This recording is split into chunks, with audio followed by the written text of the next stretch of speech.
Piloting an airship ain't easy work, but whether it's plotting a windward course or conducting some routine maintenance, you can always count on experience and intuition. Ha! Just a little further! Finally, the Grand Cipher broke through the nebulous shadows and turbulent winds of the grim basin, and to greet us on the other end was our reward, the brilliant clear blue.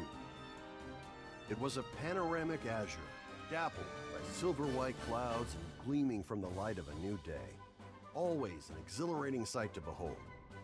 Judging by the cries of celebration starting to spread across the deck, I took it my crewmates would agree. Damn, who'd have ever thought a young dreamer from Port Breeze would make it all the way out to these skies? The Grand Cipher and I, we'd gone through thick and thin together. It's a long story, but it all started on that fateful day I met the captain. I haven't looked back since. Right then, landing maintenance. Fuel stores, full. Engine, all clear. We were ready to disembark into the unknown. What awaited us in the Zegagrande Skydom? As uneasy as I was, I couldn't help but feel a teensy bit giddy with excitement.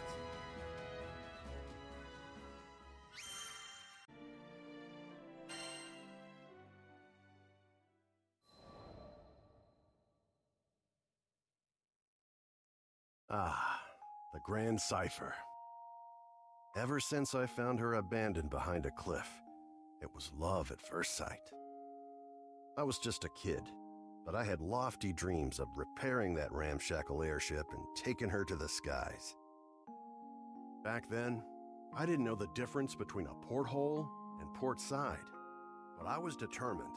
I dove into books bigger than my head, and I learned basic airship repair, helmsmanship, the whole kit and caboodle. After a ton of elbow grease, the day had come. The Grand Cipher was finally ready for a test flight. I still remember how my hands trembled as I grabbed the rudder. And wouldn't you know it, she actually lifted off the ground for me. Nothing quite like watching your first love take to the skies, is there? But before I could take it all in, my dreams came crashing down. I mean literally. The Grand Cipher sunk like a damn meteor. 100 different things could have caused it, but that didn't matter. Years of work went kaput in the blink of an eye. Betrayed by the very skies I longed for, I was crushed. Looking back now, it sounds stupid, I know, but it really felt like I had nothing to live for. I put all my hopes into that hunk of scrap. Laugh if you want, but some pits are too deep to crawl out of, especially when you look up for freedom and all you see is the expansive crystal blue of your tormentor. Don't worry, my pity party wouldn't last for too much longer. You see, my dreams had crashed like a meteor. But ironically enough, it was the meteoric rise of the Erste Empire that would bring the captain into my life. Salvation was on the horizon.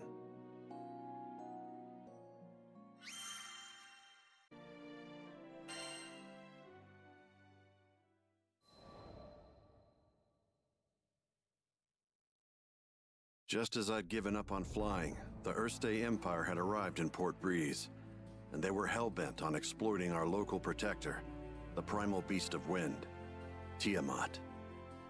Their twisted machinations caused her to go on a rampage. Port Breeze was in peril. Fortunately, we had an ace up our sleeve, Lyria.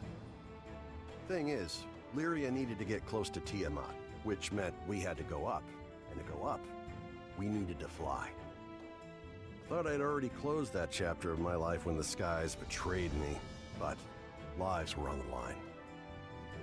Quick, get on the Grand Cipher! I don't know what got into me. She fell once before. Hell, I knew she might fall again. Nothing like a healthy fear of death to keep you grounded, eh? But the people of Port Breeze and my new crewmates had entrusted their fates to my piloting skills. My own fear was insignificant. All I needed to do was trust myself too. It's a damn shame it took me this long, but I'm back now, and ready to face the skies if you'll have me. As the Grand Cypher's engine purred to life, I knew I would no longer be encumbered by fear. I gripped the mast with pride as I set our course directly above to the rampaging Tiamat. Lyria quelled the primal beast, and catastrophe had been averted. Not to mention, I could finally dream again. Ever since that day, I've been the helmsman for the Grand Cypher and its crew. It's been one hell of a ride. I've since formed a pact with good old Tiamat and made amends with the shipwright Primal who built the Grand Cypher, Noah. So, Zegagrande Skydom might be uncharted territory, but my role remains the same: to see our crew arrive safely, no matter the destination. And that includes Estalucia. Some folks might call reaching the end of the skies an impossible dream, but I ain't too worried. With the Grand Cypher as our wings, anything's possible.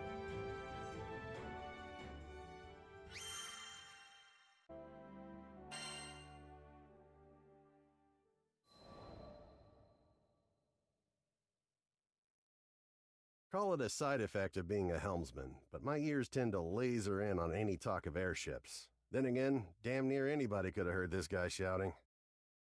No! No! You can't do this! She's still skyworthy! She can still fly!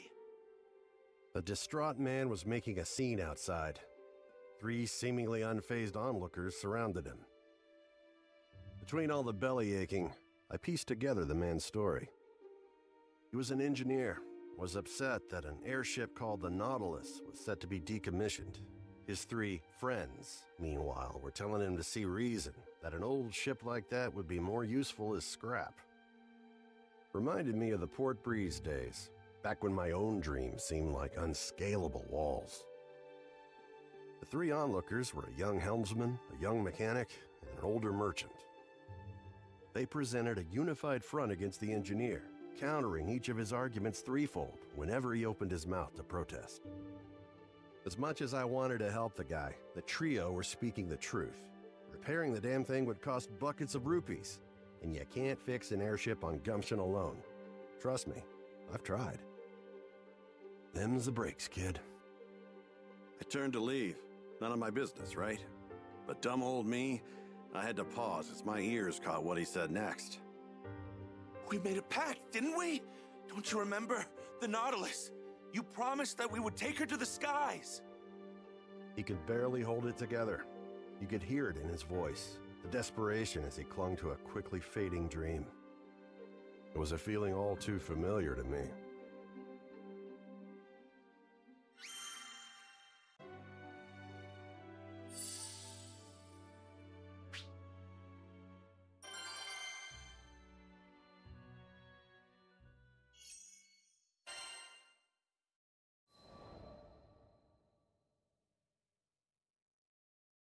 I mean, sure, the Nautilus may be old, but she's got plenty of potential. She could easily outpace any other cargo ship in the fleet, at least 3 times faster. Found the poor bastard blathering his woes at a tavern in Folca. The seat next to his happened to be conveniently open, so I took it. Without so much as asking my name, he launched into story after story. It was clear he still needed to vent. Apparently, he just recently started his career as an engineer, planned on restoring the Nautilus. It would revitalize the local economy, help Folca this, assist Timpil that. He went on and on, but I knew he wasn't going to feel better until he confronted the actual issue at hand. Don't get me wrong, I think it's great you want to help your home like this, but that's not the real reason you're upset, is it? That obvious, huh? I, made a promise to my friends. One day we'd fly our beloved Nautilus across the skies together. But the ship in question was long past its heyday and had deteriorated beyond the point of conventional repair. Time is a cruel but patient mistress, and among the original Nautilites, only Kent had yet to accept reality. After he finished his explanation, silence fell between us. Well, until another man frantically stumbled into the tavern. I'd seen him somewhere before. Oh yeah, one of the naysayers from earlier, the merchant. Somebody help! Anybody! Monsters are ransacking my precious cargo! I was torn. Do my civil duty as a skyfarer and save the cargo, or help this ass determined to crush the dreams of my newfound friend? So, I asked Kent. What? Of course you should help him. Not a moment's hesitation from the kid. I liked that. This would have been the perfect moment to ensure the continued survival of the Nautilus, at least in the short term. But despite that, Kent didn't think twice about helping his fellow man. Hell yeah, Kent. I'll see what I can do. Oh boy. Duty calls. According to the merchant, our destination should be around here. I just hope there's anything left to save. Let's get moving. Goblins? What the hell are they doing here?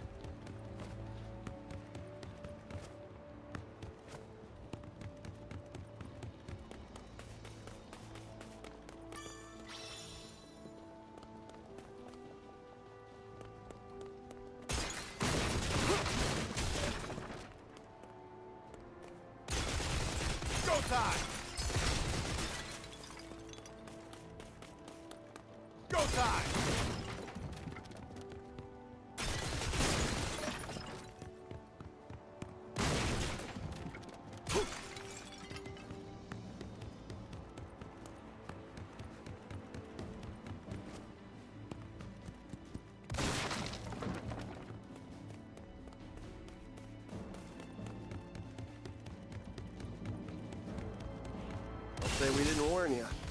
Fire! Been saving! Nice boost!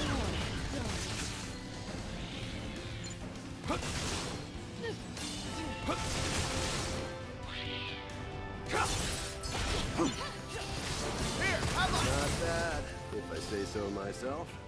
Now then, where were we?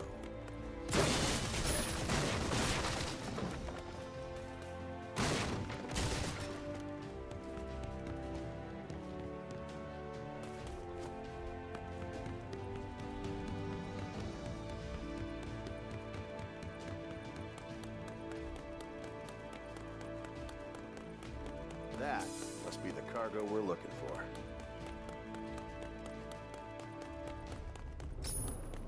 Cargo's safe and sound. Maybe. Looks like it's been rummaged through. Watch out, Rackham! We've got goblins and vipers on our trail! They'll say more than that to dupe us. Hot enough for ya?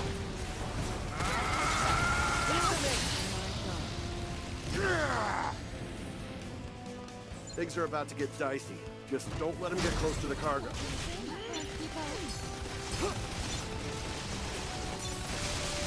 Wait up! More of them! Stay sharp, everybody! Got a bullet for ya!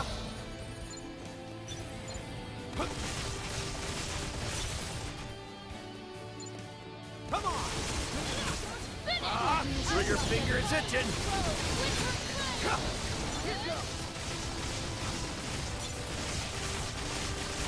Take that!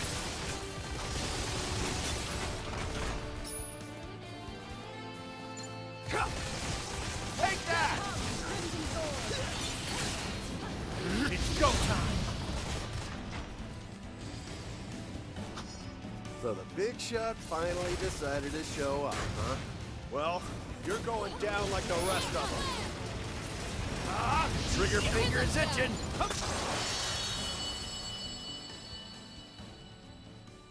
You monsters screwed up big time today, because you chose to mess with the best crew to ever cross these skies. Ha! One for the books.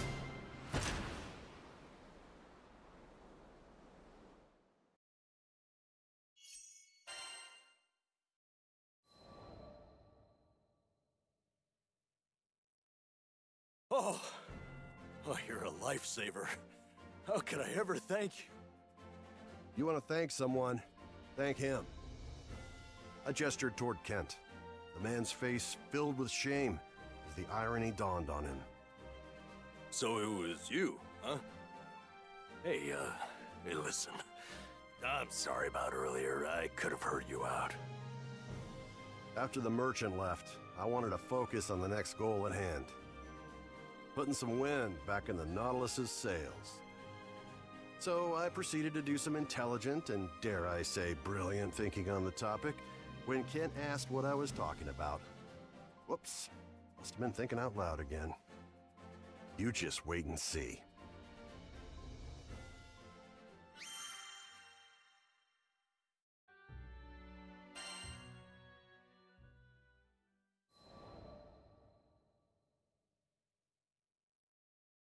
How many times do I gotta say it? Getting parts to fix the Nautilus out here in the boonies is next to impossible. I've never been good with women. My words never come out quite the way I mean for them to. I thought maybe Miss Mechanic would be on board, but... I probably shouldn't be doing this behind Kent's back anyway. I'm telling you, I've tried everything. Sure, I'd love to see her fly again, but it's time to... get real. Right? Hey, come on. That was against the rules. How was I supposed to keep a stern attitude against that blubbering mess? When I finally got a word in edgewise, I let her know I already had the parts she needed. Picked them up here and there, across Fantagrande and Nala Grande. Here, this what you need? I'll cut you a deal. Wait, how? Where in the skies did you find these? Caught up in her excitement, she leapt at me. Whoa, not so close, Missy.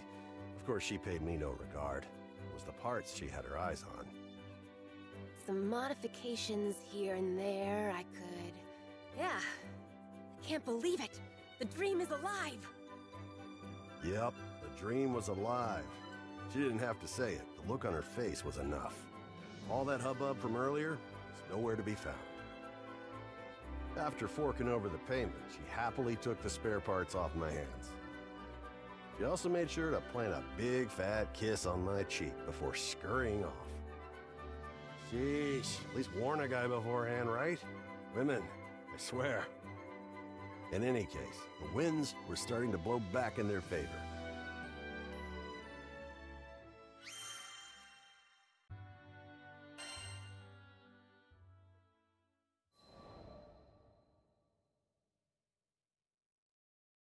Rackam, there you are. I've got huge news. Listen to this. It was clear from Kent's smile that the repairs on the Nautilus were going smoothly, thanks to a mechanic friend of his. Well, ain't that something? I'd be lying if I said I wasn't impressed. Those parts weren't the easiest to work with. Not bad, Miss Mechanic. Rackam, sir? My friend told me she got the parts from a traveling skyfarer. That 3-day-old scruff and a little swagger to him. You wouldn't know anything about that, would you? Huh. Well, I keep my scruff in an elegant chin strap. Thank you very much. Not sure I sounded very convincing trying to play off his answer, but I'm a helmsman, not an actor. Ha! But just another performance or two, and the Nautilus would be skybound once more.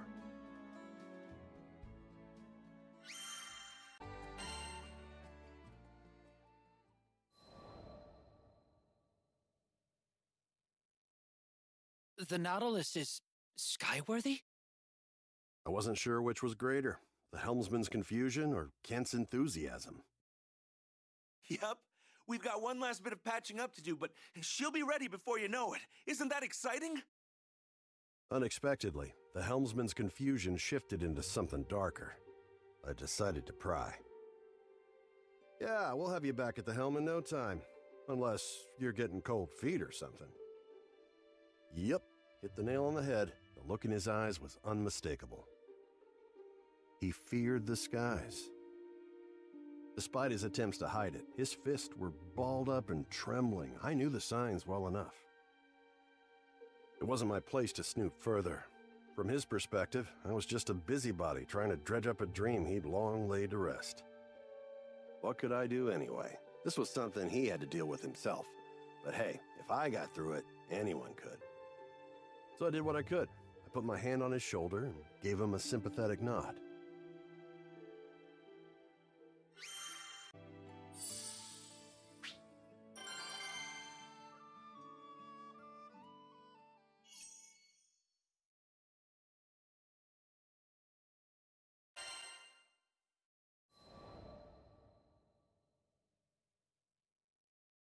I'm sorry, I don't think I can do this. It was a bombshell no one wanted to hear, especially as the Nautilus's repairs were finally wrapping up. What are you talking about? This was our dream, wasn't it? What did you... I'm afraid, okay? A heavy silence permeated the room. It was uncanny how much of my former self I saw in him. Actually, uncanny's not the word. It was downright painful. See, to pilot an airship, you gotta make peace with the fear of flying, a close cousin of the fear of death. You, afraid? Aren't you a trained helmsman? I knew exactly how he felt, but decided to play dumb. His response was so faint, I wasn't sure if he'd said anything at all. Turns out, he made a bad call during a practice flight and crashed his vessel. Barely escaped with his life. I don't want this dream to die, but my arms shake whenever I think of taking the wheel again. Poor kid, he hadn't figured it out yet, but I knew how to teach him. Real shame the Nautilus won't have a helmsman. Maybe I should take over, till you're feeling up to it. No. The Nautilus is our ship. He took the bait. Fair enough. Then come with me for a ride on the Grand Cipher. If you've got the grit for it, I mean. It was a risky gamble, but I had a feeling Lady Luck was on my side that day. Well, another day, another dime. Incredible. It even has an autopilot mode? She's got it all, kid. Why did Rackam bring us aboard? I'm not quite sure myself, actually, but it is kind of fun. Rackham! We've got company! No, I'm too young to die. Everybody take cover. I'll handle this. There's more of them! Just stay calm. I won't let you get in harm's way. Promise.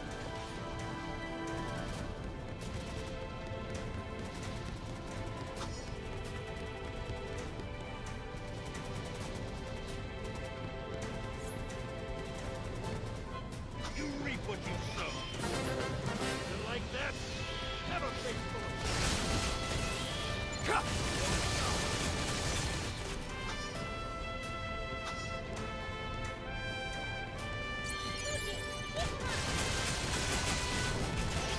That all?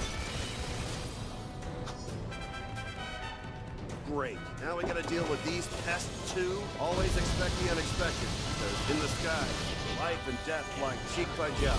Expect the unexpected. That all?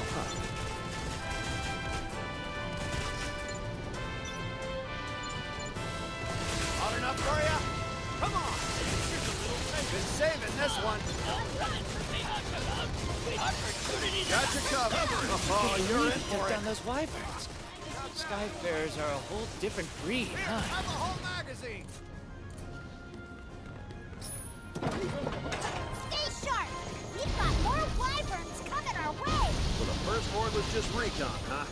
Bring it. They'll go down all the same. I think I'm starting to get it, Rackham.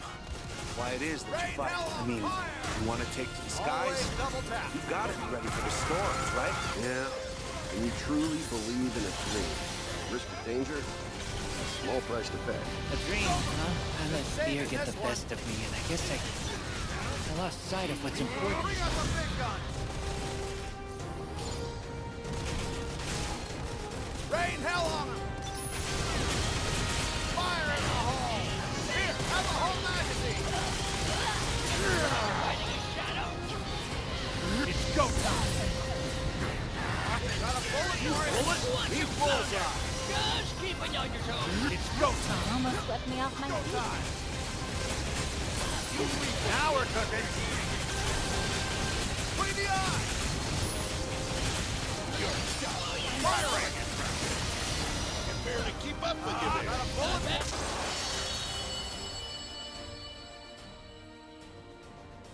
All right, that's the last of it. Now then, take a good look around you. Tell me that ain't a sky worth putting your life on the line for. Yeah.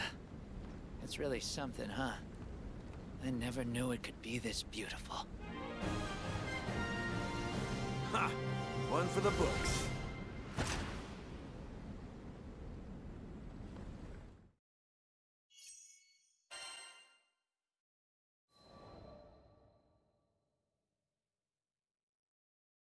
Incredible! The skies are so vast! Wow. So that's what the town looks like from up high. What a relief. I was worried the monster attack had only made things worse for the would-be crew. But the gamble paid off. The helmsman's eyes lit up with newfound determination. The Nautilus will fly, and you can bet I'll be at the helm. The skies have a way of making us understand. I'm just glad this kid decided to listen.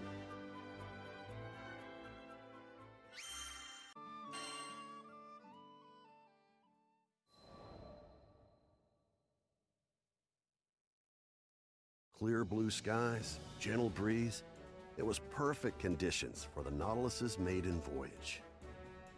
As the helmsman gripped the wheel, I knew he was no longer shackled by fear. Kent, the mechanic, the merchant, even Lyria, Vyrn, and some of our other crewmates. Actually, damn near the whole town showed up to witness the rebirth of an old friend. As the propellers began to churn, a metallic sputter sounded from somewhere below deck. It was a symphony of gears I'd heard time and time again. That mechanic, she'd done it. After a brief checkup, they started the countdown. The tension was palpable. Come on, Nautilus. All eyes were on the airship. No one dared to breathe. A wind whipped up around the Nautilus, and there it was. Liftoff. And once again, she sailed into those skies so blue.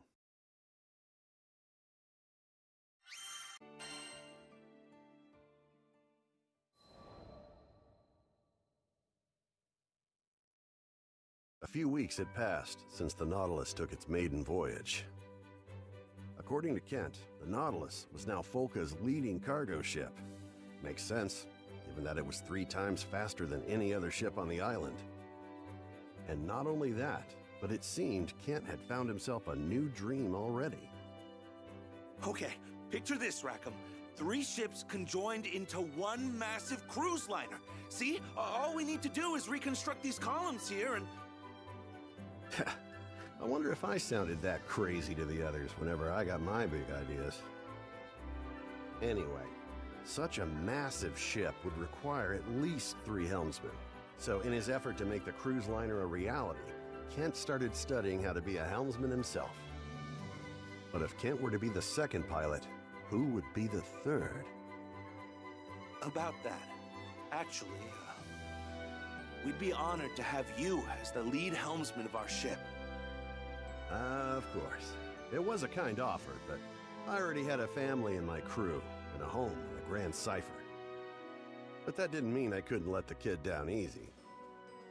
Sorry, Kent. This skyfarer's not old enough to set anchor just yet. Until that day comes, you can find me wherever the wind blows.